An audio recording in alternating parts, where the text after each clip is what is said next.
Let's face it, whether we admit it or not, as fans of Formula 1 there are several things we all love to see in the sport. We love it when drivers roast each other. Maybe win another championship, he should be sportive. The way he's doing, he's behaving like a coward. We live for the shocking interviews. Is your hunger for a second title the same as your hunger was for a first? No answer. Fair enough. And we always appreciate a deadpan driver. Well now, James, they've changed the regulations concerning the airboxes and the wings, and yet you're still extremely fast. How do you do it? Big balls. Simply put, we love it when drivers are unequivocally themselves.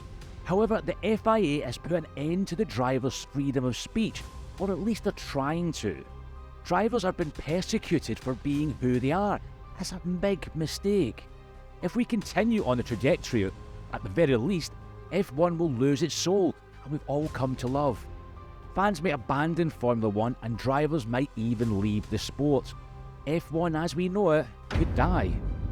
Why would the FIA take such a risk? Well, in December of last year, the FIA added a new article to its sporting code. The rule prohibited drivers from making political, religious or personal statements during race events. But why was that rule added so out of the blue? Two words for you: Lewis Hamilton. After winning the Tuscan Grand Prix, Lewis Hamilton wore a shirt that said, "Arrest the cops who killed Breonna Taylor." The driver never shied away from commenting on police brutality, and the F1 organisation wasn't satisfied. You see, F1 involves huge amounts of money, so the organisation tries its hardest to keep a neutrality principle to avoid angering any sponsor, even if it means preventing their drivers from doing the right thing and having any kind of personality. How does the FIA do this? Well, by shutting them up. So after Lewis's protest, F1 immediately changed the dress code rules on the podium. Now the top 3 drivers must keep their race suits done up to the neck at all times after the race. Sorry, I didn't realise we're back in school again. This stops anyone from showing any political messages on t-shirts. Could this really stop drivers who want to get their message across? Probably not. When Lewis Hamilton heard about the rule, he remarked, "Lots of rules have been written for me over the years, and that hasn't stopped me." Turns out Hamilton was right, because he and the FIA would soon be at odds again, this time due to a little bling. The rule from 2004 prohibits drivers from wearing jewellery during races. Authorities say jewellery increased the occurrence of burn injuries, it slowed down emergency removal of driver safety equipment and hindered medical intervention. But nobody did anything about this rule until 2022, when the FIA got a new president. Mohammed bin Sulayem entered the scene, exposing his controlling ways. During the Australian Grand Prix, the FIA established the jewellery ban and told drivers they had 2 races before being punished for not complying in Miami. Hamilton, as a wild card he is, was at the centre of the debate. The English driver wears several nose and ear piercings and removal is difficult. Besides, he wouldn't comply with this self-expression censorship so easily. At the next FIA conference, Hamilton showed up wearing 3 watches, 8 rings, 4 necklaces and 2 earrings. It was quite a funny sight if you didn't know what was going on, and Hamilton, of course, later confirmed this was a form of protest, not just the newest peculiar fashion trend. Well, I'm glad he said that because I wouldn't have guessed it. Of course, the FIA was furious, but yet another driver would throw gasoline onto the bonfire. During another press conference, Sebastian Vettel ran to his English friend's defence, saying that the FIA's actions felt personal and targeted at Hamilton. But this debate wouldn't go on for too long. After meeting with the FIA president, Hamilton removed all jewellery from his ear. But the driver had been given an exemption for his nose stud, which couldn't be taken out on his own. The exemption was only valid for 2 races, but Hamilton said he had no plans to conform. Turns out he had another card up his sleeve that could allow him to keep his nose pierced. At the beginning of the year, Mercedes filed a report for the new season, citing concerns about Hamilton being disfigured with the frequent attempts to remove his piercing. To be fair, I've taken a recent piercing in and out a few times, and it did begin to grow scar tissue. An FIA medic agreed with the report, and the organisation had to allow Hamilton to keep his piercing. But that wasn't the end of it. During Bahrain's pre-season test, fans spotted Hamilton wearing another piercing. It looks like defiance paid off for the guy. He now gets to make a statement with 2 nose piercings. I think that's great. The FIA should not be meddling with driver accessories over a rule that nobody has cared about for well over 20 years. If they want to ensure safety, there are better things to do that won't infringe on freedom for self-expression and anger the drivers. After all, we know just how much damage an F1 driver can do. This has always been a topic in the media. Just look at James Hunt.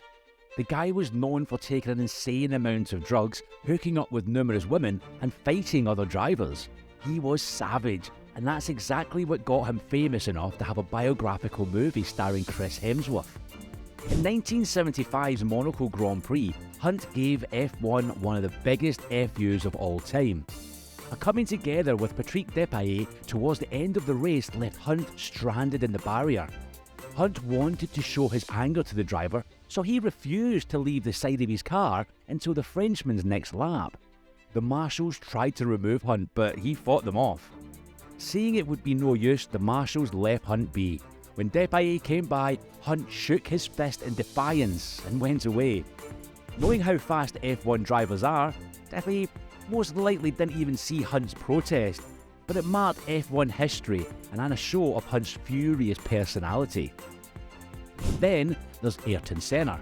The beloved Brazilian driver always spoke out against bureaucracy F1 politics and other people who attacked him. And he never shied away from criticising colleagues. Like this time he called Prost a coward. I think if Prost wants to be called the sole champion, 3 times world champion, come back in a sportive way, maybe win another championship, he should be sportive. The way he's doing, he's behaving like a coward. But why did Senna call Prost a coward? The Frenchman and the Brazilian had a colossal rivalry. Senna wanted to get into Williams because at the time they had the best car. Yeah, funny, right? But when Prost came back from his sabbatical, he joined Williams with a contract clause that vetoed Senna from joining the team. So Senna was furious and measured no words to screw with his rival. Yet not every display of anger is as outspoken. Kimi Räikkönen, for one, is not up for answering stupid questions. When an interviewer asked if his hunger for a second title was as big as the first, Räikkönen gave the best possible answer: silence and a death stare.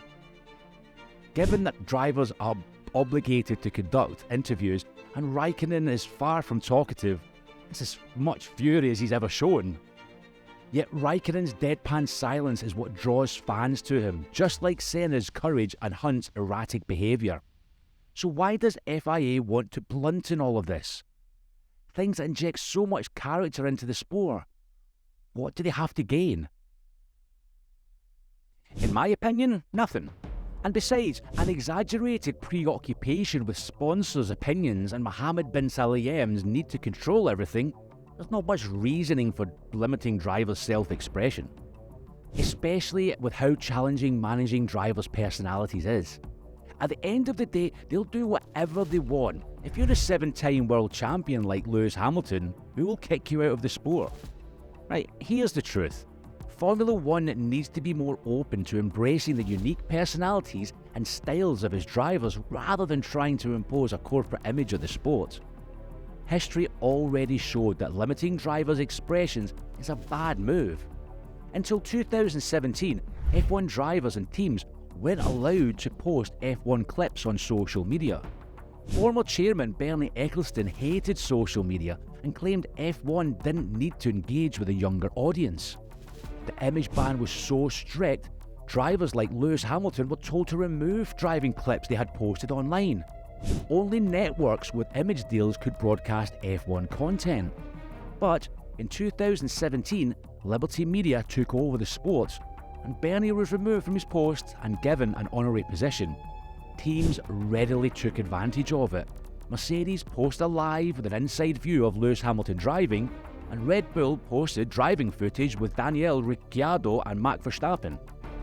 Both teams got massive views and likes from their content. It's not a coincidence that Netflix Drive to Survive begins in 2018 season. If it weren't for the media ban, F1 would have been on streaming sooner. And the series' massive success shows fans are eager for F1 content focused on drivers' personalities. You see, F1 was never just about rooting for the fastest, and with the internet revolution, this is even more evident. Formula One is about storylines, exciting narratives. It's about who likes who hates who, which driver has more presence. It's about who can use social media in their favour. People love to talk about that. Formula One drivers are rarely out of the media spotlight. Some drivers spark more attention than others because they have personalities. These drivers are able to gather massive fan bases. It's a no-brainer. Investing in personality improves the sport's popularity. Unfortunately, not all drivers feel confident to express themselves freely.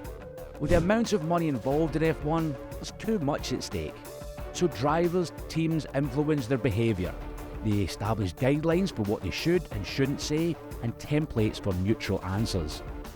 Nobody remembers these answers. Drivers that stand out are those who speak their minds, like Lewis Hamilton and Sebastian Vettel, or Daniel Ricciardo with his jokes. Kimi Räikkönen looks like an exception because he gives short and to-the-point answers, but that's the charm.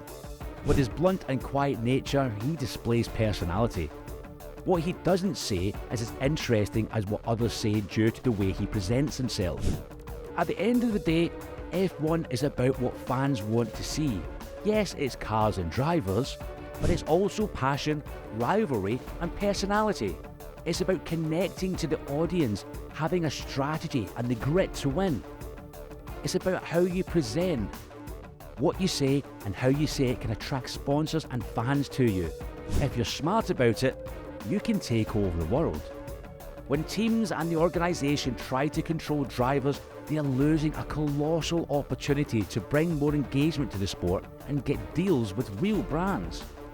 Companies have this outdated notion that branding is appeasing everyone.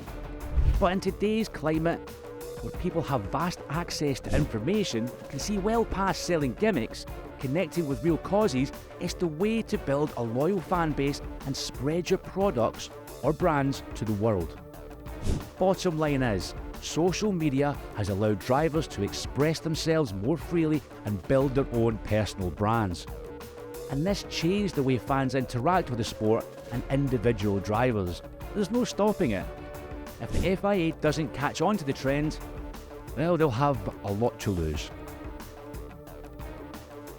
We have showed you a few drivers that always speak their minds, but none did it better than Valtteri Bottas when he spilled all about F1's dark side in a shocking interview.